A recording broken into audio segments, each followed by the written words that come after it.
Hello and welcome to Greenpeace Live. My name is Neve O'Flynn. I'm the Program Director here at Greenpeace Aotearoa, and tonight we are talking about seabed mining. We're talking about the imminent threat of seabed mining to the South Taranaki Bight, where mining company TTR is looking to start mining, which has all been sped up, and the situation's really changed with the introduction of the Fast Track Approvals Bill. So we're going to be discussing all of that and more. I am joined by my two guests here. Pan the camera across to Greenpeace campaigner Juressa Lee. Welcome. Lovely to have you with us to discuss this, Juressa. And also by Rukutai Watene from Ngāti Ruanui. Kia ora, thank you for joining us. If you have questions for Juressa or Rukutai, please add them into the comments section and we will get to those questions at the end. We have lots of reckons about all of this, and I'm sure you do too, so please feel free to join us. And before we kick off, we are going to watch a short video about seabed mining and the fight against it in Aotearoa. Standing here today in our thousands, we represent the overwhelming majority of New Zealanders.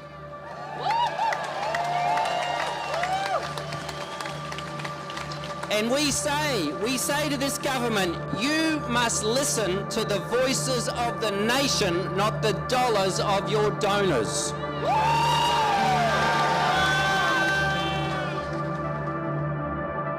On World Oceans Day, more than 20,000 people took to the streets of Tamaki Makaurau to march for nature. They were marching against the New Zealand government's anti-democratic Fast Track Approvals Bill.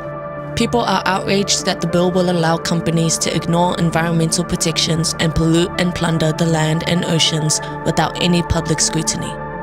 And we issue this warning to any company that tries to use the Fast Track Bill.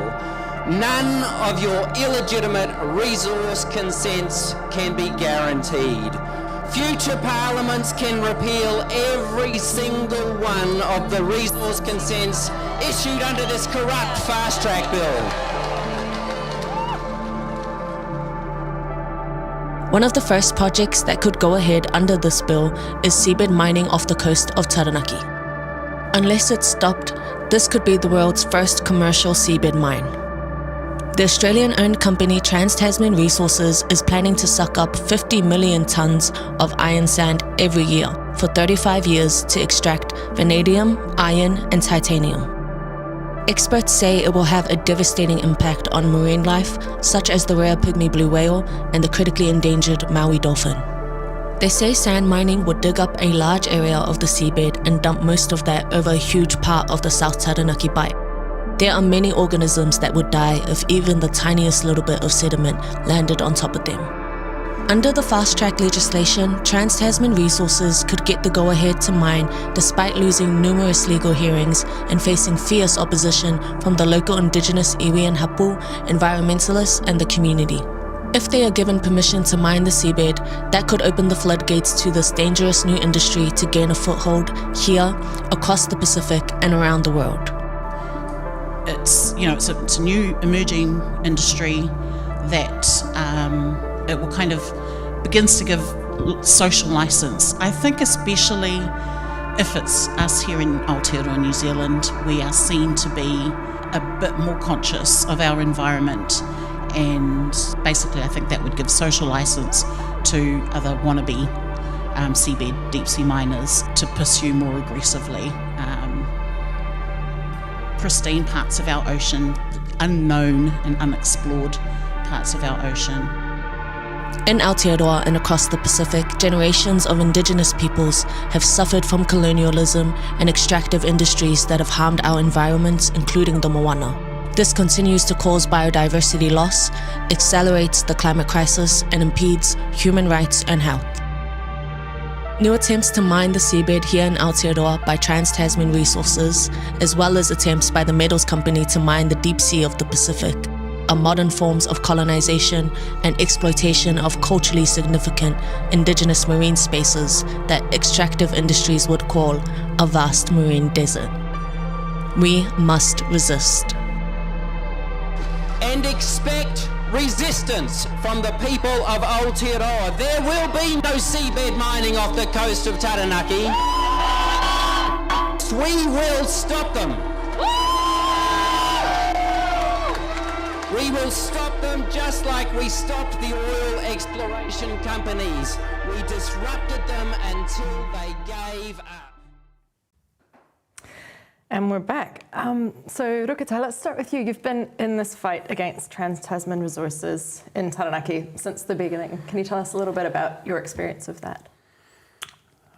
Yeah, I think it was around about 2008 when TTR first came to us. And I'll start. I'm unapologetic, especially when it comes to the moana, from the mountain to the sea. So it doesn't matter what it is, I'll always fight for that. So yeah, TTR came to us and around about 2008 put forward their proposal to mine the seabed, and we decided that we didn't want that.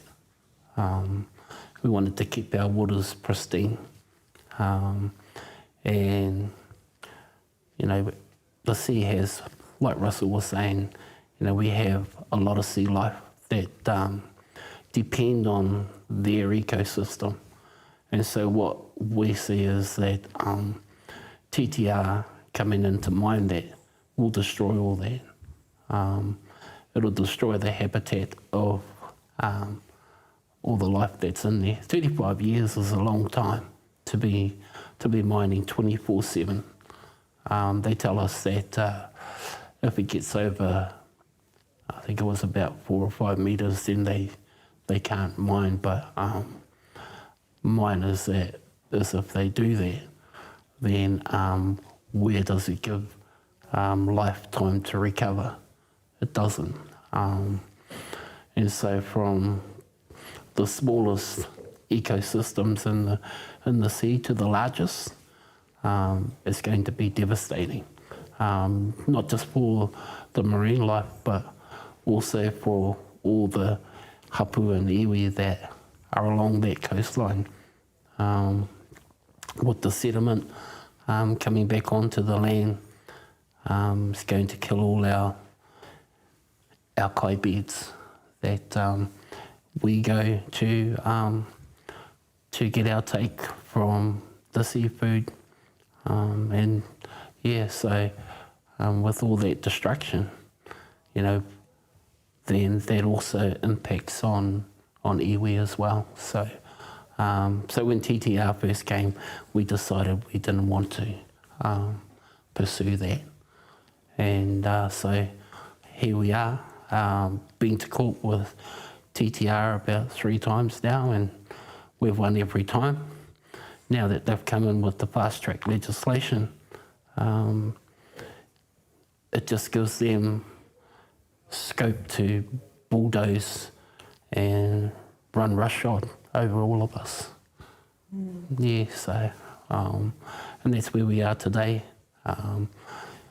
This time around we're going to start fighting TTR with the fast track legislation that they're putting forward now, so yeah. I mean, I can hear it in your voice, and as you said, Ngāti Ruanui's been in this fight for over a decade now with TTR. What's it been like for you, kind of fighting them over and over again? As you said, you've been to court 3 times, and now again with the fast track. What's the fight been like for you? Yeah, it's been pretty daunting, especially having to go to the High Court, Supreme Court. But I must take heart that with CASM, Greenpeace, Forest and Bird and iwi, we're actually a force to be reckoned with. And then with the population of Aotearoa, a lot of them are also on board with that as well. So hopefully the government will listen and rescind their fast track legislation. But well, that's the hope. Yeah. I mean, I think you're right, holding on to the hope from the kind of force of that. I was talking to some of your whānau earlier today and talking about how there's such a huge diversity of people in Taranaki and across the whole country who are really against seabed mining happening, and it's pretty amazing the force of the resistance, eh? It is, and that bodes well for the future, especially with all the ones that are fighting the fight. I can't say much more than that I'm actually hopeful for the future, especially when we're all on board and we're all on the same page. Juressa, can you tell us a little bit about, so we talked about TTR being beaten through the courts and then now this fast track. Can you explain a little bit about that situation to anyone who's watching who maybe doesn't know what's happened so far there and what's happening with the fast track?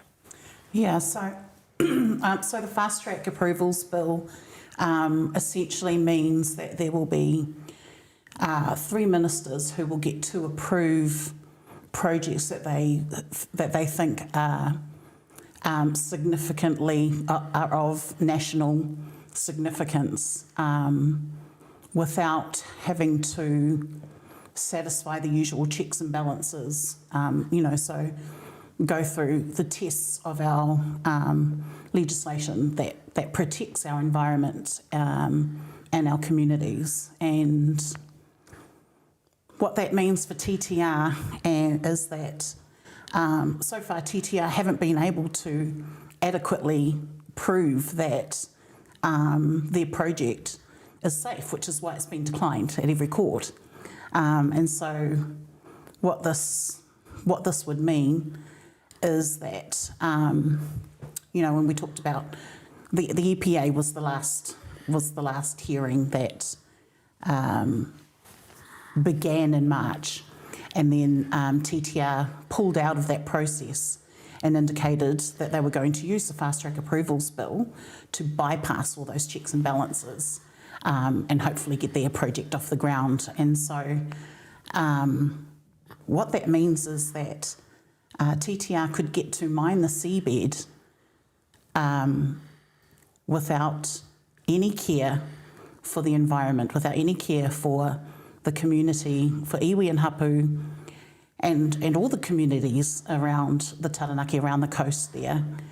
And it means that all the expert advice that was meant to be heard at those EPA hearings have now been silenced. So these decisions are going to be made, could be made without expert evidence, without the best available research and science, without the lived experiences and traditional Indigenous knowledge of iwi and hapu who have been kaitiaki of that area for hundreds of years.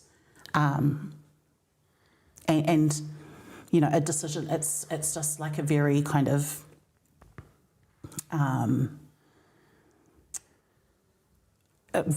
foolish, falling into foolish decision making. And it's for me, it's a bit frightening to think that you would make decisions based on anything but good advice and evidence. I mean, that the EPA hearing that was in Hawera in March that we all went to, it was quite a stunning event before TTR pulled out of the process. Rukutai, do you want to tell us a little bit about what happened when TTR came down to Hawera in March? Yeah, that was an initiative that was put forward by Ngāti Ruanui to have the hearings in Hawera so that our families in iwi could, or a few of the iwi could participate and come along and see for themselves. Because if we'd have had it in the High Court or Supreme Court in Wellington, then only a few people could go and no one would be able to participate. So when we had the hearings in Hawera, there were a lot of people that actually came, not just Māori, but from all walks of life. So they came in and were able to sit and listen to what was being said at those hearings, and a lot of people took away with them a vast amount of knowledge that they never knew with TTR and seabed mining. So it actually filled up their kete with knowledge of what was happening. So they actually went away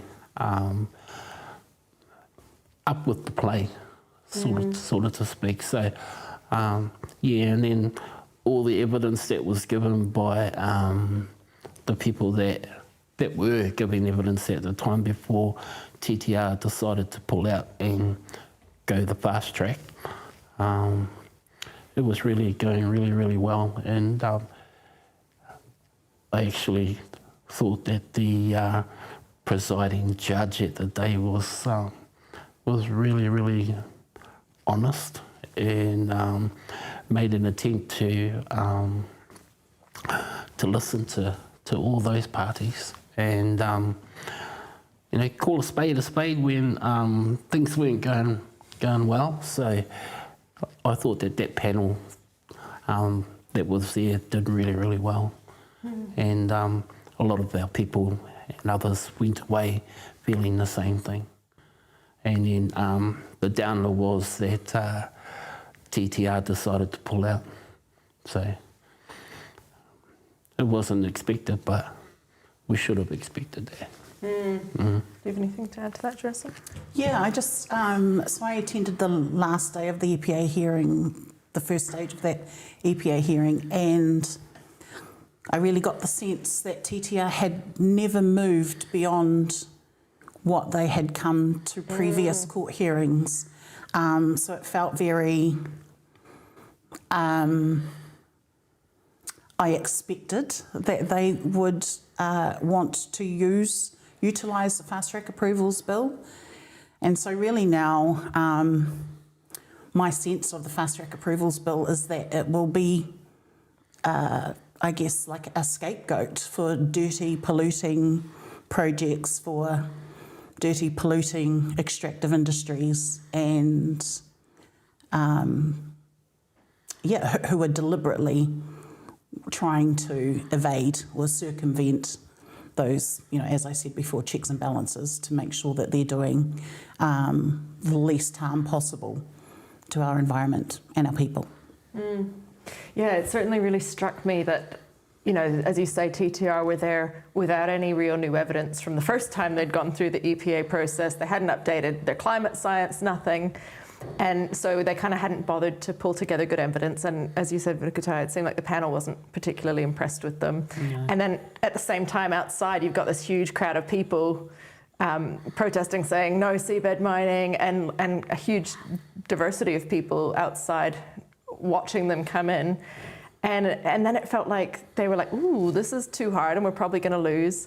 Let's go fast track. And it was like this moment of like everything that you thought would be wrong with the fast track around cutting out local democracy, cutting out people's chance to have a say, and cutting out real, you know, scientific evidence about whether or not something's safe. It was like, oh, this is all the things we thought this thing might be, and here it is all wrapped up in TTR. Yeah. Yeah.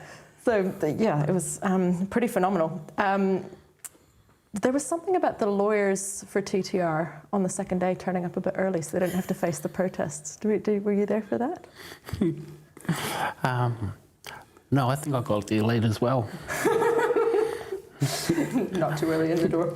Yeah, someone was saying that the lawyers snuck in a little bit early on the second day so they didn't have to face off with the protesters. Yeah, but, you know, they didn't come with any real new evidence anyway, so all the evidence was just the same as what they had been producing before. And so it really didn't mean anything from those lawyers. They were getting stumped at every turn, so yeah. And very disingenuous to the community of Taranaki. I don't think you should ever try and enter a community with a project and act like that.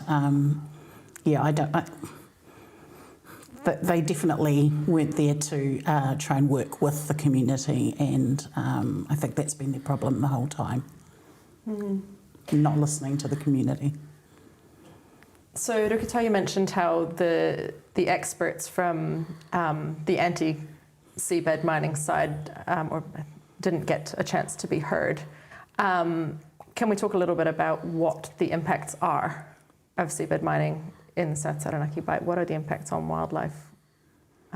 What are the impacts as you see them? Desolation, for starters. Impact that it'll have on all marine life, and the impact that it's going to have on inshore with all our seafood that's there as well. So yeah, it's just going to be devastation. They don't even, with the plume, they were talking about the plume, saying that it'll dissipate. But then you got the current is going to just bring it all onto shore anyway, so it's just going to have a devastating effect to the Taranaki Bight as a whole. So yeah, you can't go left, you can't go right, it's just going to be total destruction. And I think I can say that with a good degree of truth, because later on I might be proven wrong, but I don't think so. I don't think so, and I think all the experts that they have are just talking through a hole out of their backside, because everyone is saying the same story, whether you're Greenpeace, Chasm, Forest and Bird, or even iwi, are all saying the same thing. It's going to devastate our area in Taranaki. So I don't know why Trans-Tasman Resources can't go do it in Australia. That's where they come from. Or even the ministers, don't see why he can't go up north and mine up in his own area. And they see why he has to come into our area, where we've already been devastated with oil. And now we got the windmills that they want to, wind turbines that they want to put out at sea, which I'm really looking forward to actually, because you can only have either one or the other. At the moment I prefer wind turbines as opposed to Trans-Tasman Resources. So maybe could let them fight it out and see who wins. So yeah, because they seem to have the money, so just let them go for it. Yeah, so one is not conducive to the other one, so they can't work together, so it's either one or the other. So at the moment we prefer wind turbines. Not saying that we want to go wind turbines, but just let them fight.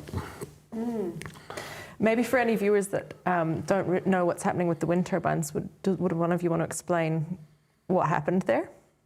With the wind turbines? Yeah, with the wind turbines. So we got so many different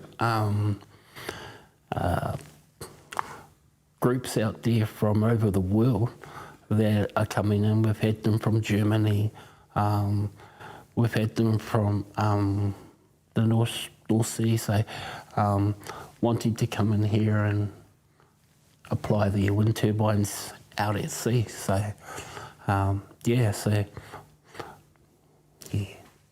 again, the wind turbines to us seems to be the lesser of the two evils. Yeah. Anything to add there? Yeah, I think from what I understand is that there was a report which said that if we are trying to move to low carbon future, and one of those projects that I think they believe would help them shift to that low carbon future is wind turbines in the same area in the Taranaki where TTR hope to mine. And the report says you can't have both, because one is digging up the floor and the other one is running things along the seabed floor. And so that is what Matu was talking about, is let them fight that out, and then Ngāti Ruanui will come in pick off the rest. Yeah. And the offshore wind industry came out and said you have to make that choice, say, to the ministers. You have to choose between which industry do you want to see out there. Between, are you shifting to low carbon options, or are you trying to mine the seabed? You know, it's a bit of a calling their bluff as well, I guess. And the offshore wind industry has said that they won't use the fast track process, as well. So it's kind of... That's the other thing. So, yeah, you know, as I was saying earlier, like, clearly the fast track approvals bill is already beginning to be seen by some industries as something that they don't want to be associated with, and that they would rather go through a legitimate, I guess, an approval process that has integrity.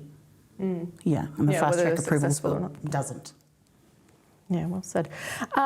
Shall we hear from Professor Liz Sluton, who was one of the experts who would have been at the next set of EPA hearings in the fight against TTR before TTR pulled out of the process. And she's a marine mammal expert, so let's hear from her. So the TTR proposal, the sand mining proposal off Taranaki, offshore of Hawera, as well as another proposal for phosphorite nodule mining off the Chatham Rise. Both of those basically consist of a huge suction dredge on the seafloor, so a giant vacuum cleaner sucking up, either in the case of TTR, sand, iron sand, and they're not so much interested in the iron in the sand as in the other metals, the precious metals in there that are used in computers, mobile phones, and I believe weapons as well. And in the case of the phosphorite nodules, they are for fertilizer. And so they suck up the sand, mud, whatever the material is in that they want, up to a vessel at the surface, separate the stuff that they want from the material they don't want, and then basically dump the material they don't want, usually at the level where the vessel is sitting on the sea surface. So that's sand, mud, dead shellfish, other dead things that have gotten mushed up. And this leaves an enormous mud trail that extends for tens of kilometres into the environment and leaves a thin layer of this mud, thicker near where the stuff is being dumped and thinner further away. So that's your average kind of sand mining and nodule mining, etc. Yeah, so it's quite a range of impacts from, obviously there will be a lot more vessel traffic, people going to and from the mining site. So there's a chance of vessel strike, as they call it, so vessels colliding with marine mammals. Not so much with hectors and Maui dolphins, but blue whales, which are in the area, humpback whales, right whales, much bigger chance with those.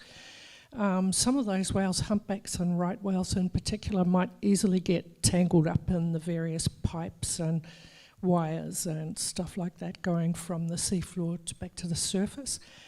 Then there's noise, and TTR have been basically completely silent, if that's the right, no pun intended, on what the noise would be. So right at the beginning in 2014, when they first applied, they said, oh, well, we're not really quite sure how much noise this equipment will make because this equipment doesn't exist yet. And so they came up with all sorts of guesses based on other kinds of equipment, including diamond mining equipment in South Africa. And all these years, like a decade later, the latest hearing, they still don't have any data or anything vaguely realistic on how much noise would be produced, let alone what the impact would be on the marine mammals, let alone how many marine mammals are in the area. In terms of impacts, there's also a bunch of indirect impacts like pollution. Impacts, obviously, if you remove a whole area of seafloor, then that will affect not just the critters that live in that seafloor, but the fish that eat them. That will affect indirectly the marine mammals. So it's a whole range of different impacts on them. That was Liz Sluton at the Greenpeace Public Talk in Mount Eden some months ago.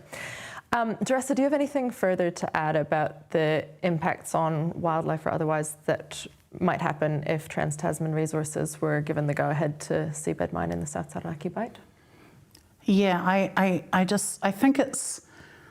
really think it's criminal that we don't, that we could see Trans-Tasman Resources come, get approval, and the public won't get an opportunity to understand the impacts on wildlife fully, because we've effectively silenced all the experts, and they won't get an understanding of the damage of the plume that Rukutai was talking about earlier, and how that's like a big dust cloud that can travel for kilometres under the surface of the water.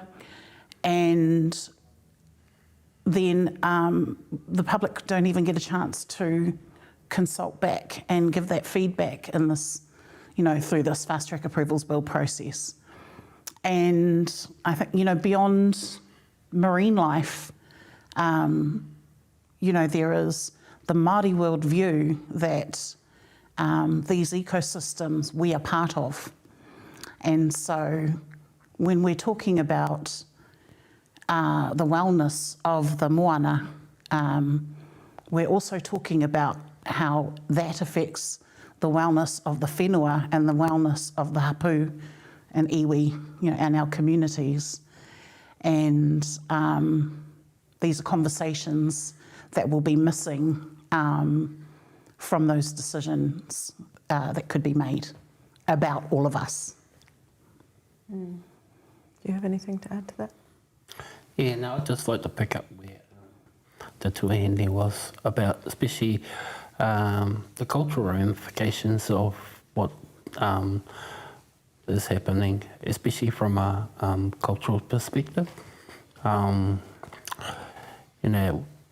Like Whaia was saying, that we're part of the ecosystem as well. We've lived in harmony with the moana for hundreds of years.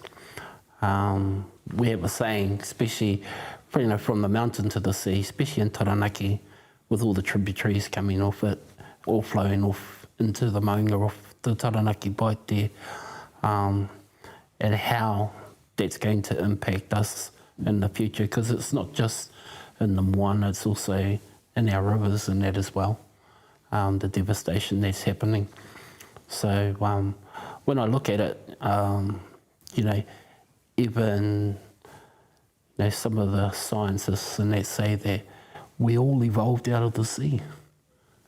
And so if we talk about, especially our people talk about the whales have been our tupuna. So everything that's in the sea were actually there long before humans came. And so when we look at that impact and how we lived with nature, to see what's happening now where a whole ecosystem is going to be destroyed. And TTR said that there's nothing there, but we know damn well that there is. And so I liken everything that's in the sea right down to the smallest to the largest as having a relationship with us as human beings, because we all evolved out of the ocean. And so that's what I see that's happening. And we have a very simple thing, is that we're all made of water. We're all made of water. And I always remember the saying that we come from two streams, a male and a female. And that when the two cross, then we have a miracle and procreation happens. And then and how important and how sacred wai is. And so one of the things we say is, ko wai koe. What water are you? what water do you come from? So the ancestors already knew that we're made up of water. And so that we are part and parcel of the moana, we're also part and parcel of the freshwater. So, and everything that's in it, we have a relationship with. Just like the whales, we classify them as our ancestors. And that's the same with right down to the smallest microbe that's in the ocean. We have a relationship with those. And it's our duty to be able to protect that ecosystem. Because if there's one thing that we can all do together, is make sure that it's still there for our grandchildren, your grandchildren, and the many generations that come after them. Because if we don't do it now, we're not going to have anything left. And we'll be eating plastic. It's already in the ocean. Sorry, that was just a joke. No, but it feels very profound, especially when you've got companies like Trans-Tasman Resources out there saying, oh, there's nothing even there, and kind of denying, that there's life or connection without knowing anything about it. Hey. Like, this is the mātauranga that is missing and will be missing from anything that is approved through the fast track bill. And who is more, what could be more qualified to look after our country and our people than a knowledge system that is trying to look after everything that sustains our life, not just for people here right now, but many generations into the future. We talk about sustainability, economic sustainability. Well, you can't spend money on a dying planet, can you? Or eat plastic. Or eat plastic. Juressa, do you want to talk a little bit about the impact of the kind of sister industry, the deep sea mining industry, and the broader implications for deep sea mining in the Pacific and for the people in the Pacific as well, because it's quite related to the fight against seabed mining in Aotearoa? Yeah. So there's we have a pretty strong Pacific civil society group who is fighting against deep sea mining in the Pacific, and it's a parallel fight with seabed mining, in that I feel that they are watching closely what happens, and you would have heard me say in the earlier video too that we are perceived as this democratic country that has a clean green image and is very fair to and listens to to its citizens, and that we as citizens can participate in that democracy.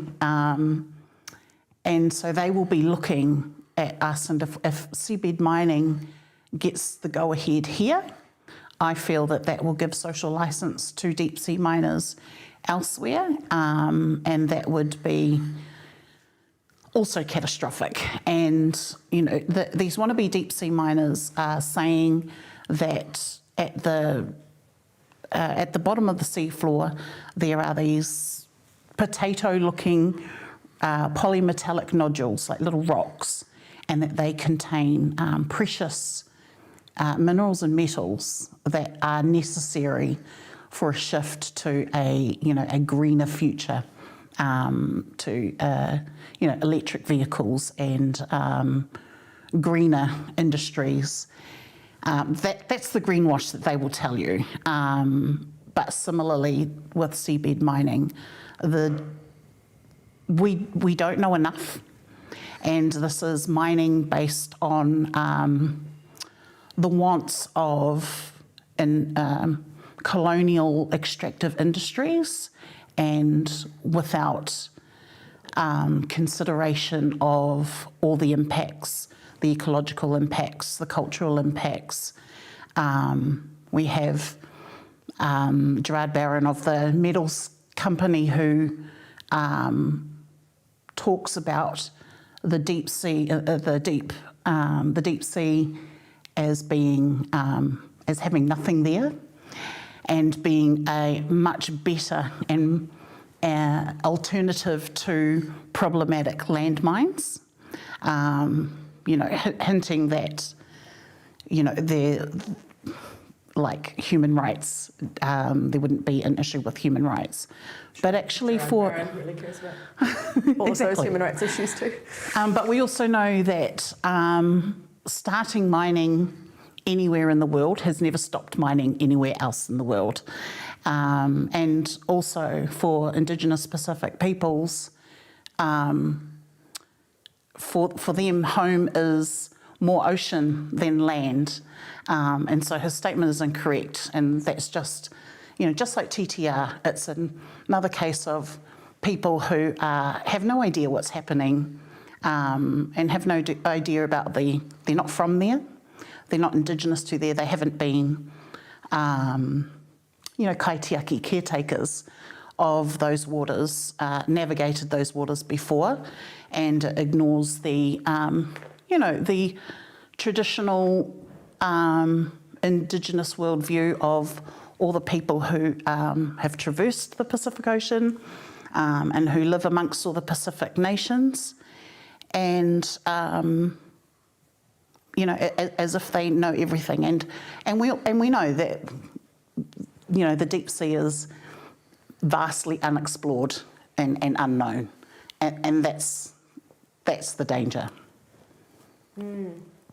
So if Trans-Tasman Resources seabed mining project here in Aotearoa is kind of the gateway to commercial mining in the waters of the Pacific, and it's looking kind of dangerously close to being included in the fast track schedule, what's next? How do we stop this? Where are we at in that fight?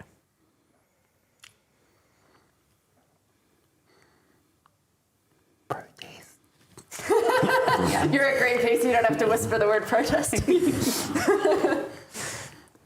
Yep. Any thoughts? I think that the fight against deep sea mining is definitely not completely dependent, but is what happens here with seabed mining is certainly important to the deep sea, to the global deep sea mining conversation and fight. And so I really think that it's important that we stop it before it gets a chance to start. What does that look like? Well, it cannot be on the fast track approvals bill. And so I think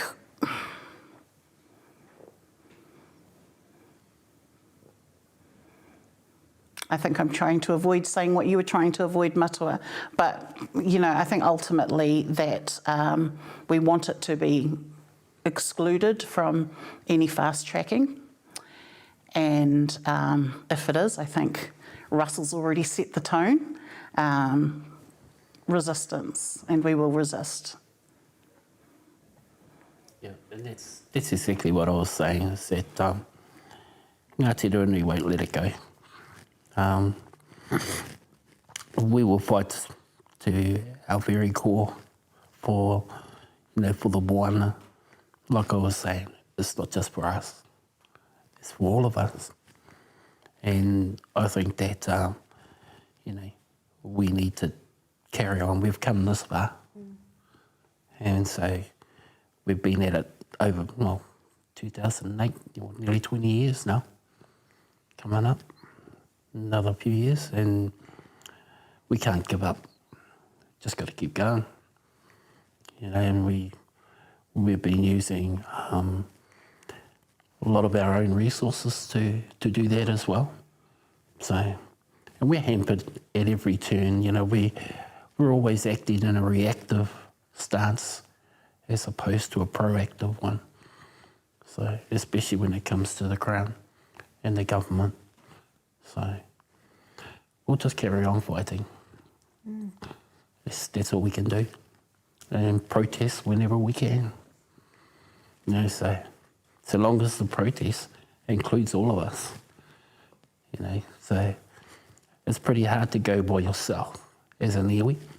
But like I said, we're all on this boat together, so we might as well all row together and take on the crown, take on the government at every turn.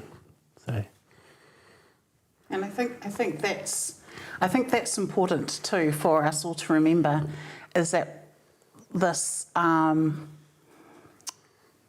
the anti-seabed mining community is so broad, and you know, we have some very unlikely allies. There's, you know, fishermen. Also, you have dairy farmers down in Taranaki who oppose it. You have surfers, iwi, hapu, all sorts of groups. It's so broadly opposed, and we've also heard how it actually isn't going to be this huge, this big, booming economic boost to the region as well. And so it makes no sense. And I think that I could say that if this government lets this project go ahead, that they have proven to be going against the will and the wishes of a very broad movement, and they could see themselves, and I wouldn't be unhappy to see them as a single-term government as a result of that, and then we'd be warning Trans-Tasman Resources that, as Russell said, you could easily have that reversed, that taken off you. Yeah. Well, and I don't favour their odds. They've been fighting everyone who's been fighting seabed mining for well over a decade now and lost at every turn. So they haven't gotten better at it, no. They haven't gotten better at it, so the fight continues. Hey, so we have a question from the audience, which I think follows well from your calls to protest. That's, what can regular people around Aotearoa do in support to fight against deep sea mining and seabed mining in Taranaki? Maybe we can get a petition and send it around the country and get everybody that disagrees with it to sign the petition and send it off to government. Nice. Yeah, I think just strengthening that message to TTR that if you use the fast track approvals bill to get your project over the line, that it can be taken from you. And just to, you know, I think if we can strengthen that voice and show, like, this isn't just a group of you know, hippies who have very wild ideas about, you know, the environment. This is a very mainstream belief that seabed mining in the South Taranaki Bight is a very bad idea. And I think if we just continue talking about that, continue demonstrating to our government just how bad it is, that the government might just get a clue from that. Mm. And companies, extractive companies like TTR, may also get the clue and choose to, you know, use more, as I said before, processes with more integrity, to test their projects. Mm. And I think it's safe to say that Greenpeace Aotearoa will be in behind Ngāti Ruanui in the fight as long as it takes to make sure that Trans-Tasman Resources don't get off the ground to do any seabed mining in Aotearoa. The other thing, audience members, you can do if you would like to help us keep TTR from seabed mining in Aotearoa is we've just launched a new pledge. You can see it in the comments section of this show. And it's a call to say we will fight you to any industry that is thinking about using the fast track legislation to fast track their destructive projects. We're going to stand against projects that are going to pollute our environment without looking at the evidence, without involving local communities, and we're going to be there to oppose them as and when we need to be. So please jump on and sign that, and when we know a little bit more about who those companies are, we'll be ready to fight them, and that will include Trans-Tasman Resources if they are on that fast track scheduled list.